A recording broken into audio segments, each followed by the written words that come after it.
I had him January 2020, and then at the time the COVID was still like just a rumor.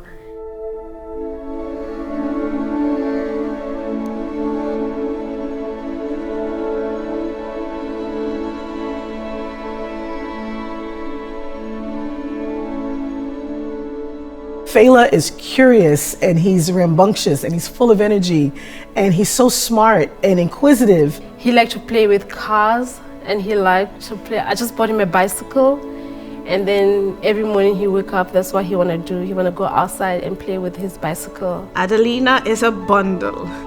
Very, very loving. During the pregnancy, I do a lot of dancing. You know, that child, that baby, take that dancing from me. That baby like to dance. Elijah likes to play the video game, but he don't know how to play it. Give him a controller in his hand and he think he's doing something. He ain't doing nothing. Fela is funny. He has such a sense of humor. She loves doing new things. She loves to learn. That child is a joy to me. If I touch that, I'm gonna get in trouble. But should I still touch it? Yeah, I'm going to touch it. I like to see her rolling out with her little rolling pin, doing all the cookies and cutting out, you know. His birth ushered in a whole new change in my life, and I want him to know that. The World Health Organization has declared coronavirus a global pandemic. Delivering a baby during COVID, even being pregnant during COVID, was absolutely surreal. Because the place shut down like March 13th. Yeah, and I had my son January 4th, 2020.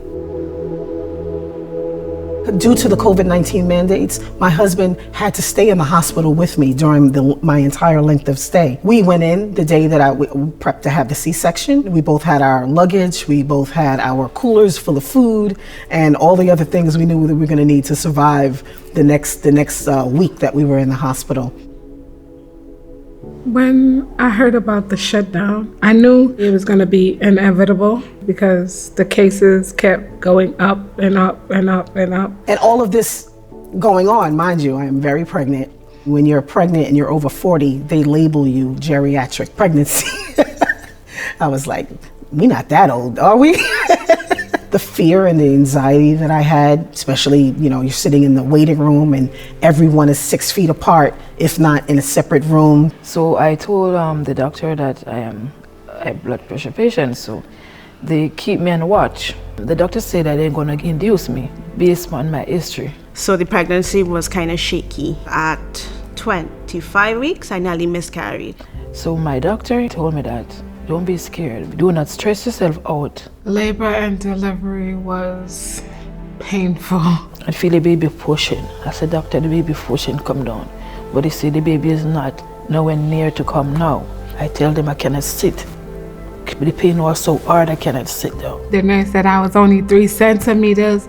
I'm like, I have a long way to go, don't I? Yes, you do. The doctor said, I see on the machine that you can push now, and the doctor said push. The more I push, I feel like I'm gonna pass out. The nurses have to come in and check you to see how far along you are. I didn't want the nurse to touch me. I just wanted the baby out.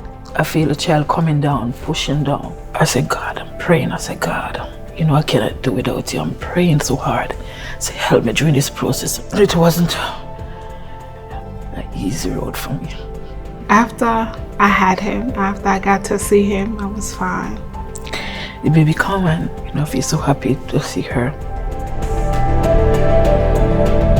My son, you know, being so small, he can't wear a mask. So the anxiety when going to the supermarket or the anxiety of just taking him out of the house. People around me was getting sick, and I literally confined myself with her in the house. We didn't go out anywhere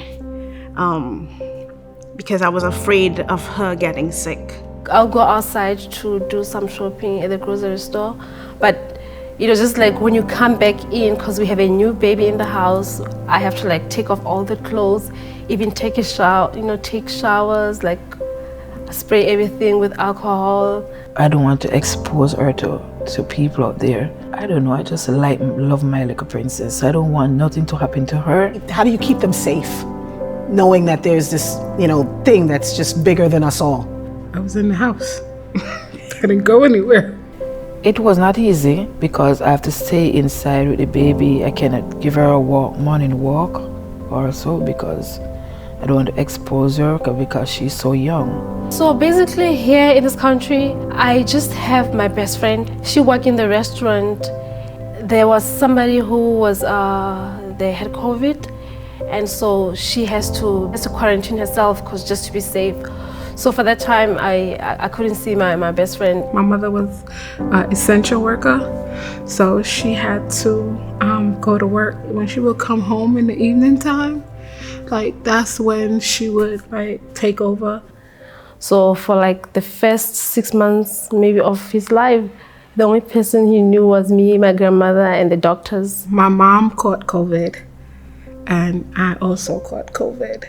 My greatest fear was giving it to my newborn baby. Just being inside with him, I don't know, I just felt like some bit of loneliness.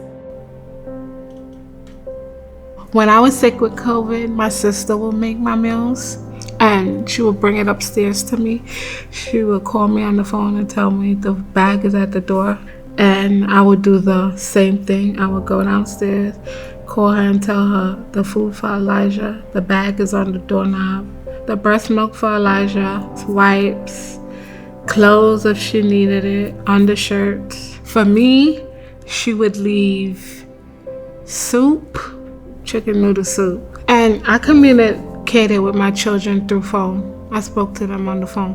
And then once I got better, I was like, I can have back my baby now. Thank you. These first years in a child's life is very important for his development. So being able to be around other people and have those social interactions and experience those experiences like going to the museum and going out and going to the park, we were sort of robbed of. As I was coming out of COVID, I was thankful that I was better. I had to get better because I had my baby, my newborn baby to take care of. She wanted to run around and stuff like that, and the house is not big enough for her to run around. At the time, everything was new for me, like being a parent. For him, I felt like he was missing out a lot. I'll try to make him play dates with other kids. It always get canceled, Safety, making sure he stays on track with his development and making sure I have enough time to spend with him. I'm actually scared to send Elijah to school. He's not used to that type of setting. I am an early childhood care educator, so for me it was a plus that I had her development in my hands in a sense. Because I had him in 2020 and since then I wasn't working, so I was home with my other pregnancies. I had mommy, I had daddy, I had all my sisters. This pregnancy now is just me and my husband. So no family, different country, just you, a baby, and your husband. I needed to do something to calm myself. Well, I never actually stopped working. About 6.5 months pregnant, that's when we got the stay-at-home order. We were running a catering company, and then we thought about it. What could we do right now that would be impactful? And then we turned around and we started feeding those in need, and even put on more people because there was a big influx of displaced hospitality workers. We went from doing about 2,000 meals a week to 10,000 meals a week. I started going back to work now. Yeah, it's all right. It's all right. I miss my son. I'm not used to it, but I'm coping. So the first thing I started doing was pour painting. Now I love art, however I can't paint to save my life. But I wanted to try it. Bought all my supplies and just did it. Saw some videos on tie-dyeing.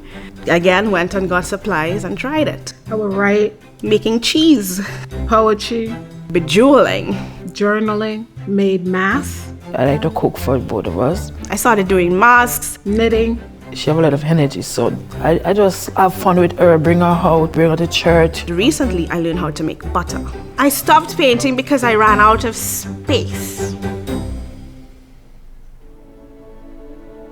Being a mom is very rewarding. Being resilient, being proactive. He want to know everything, like what you're doing, why you're doing it. She do everything fast.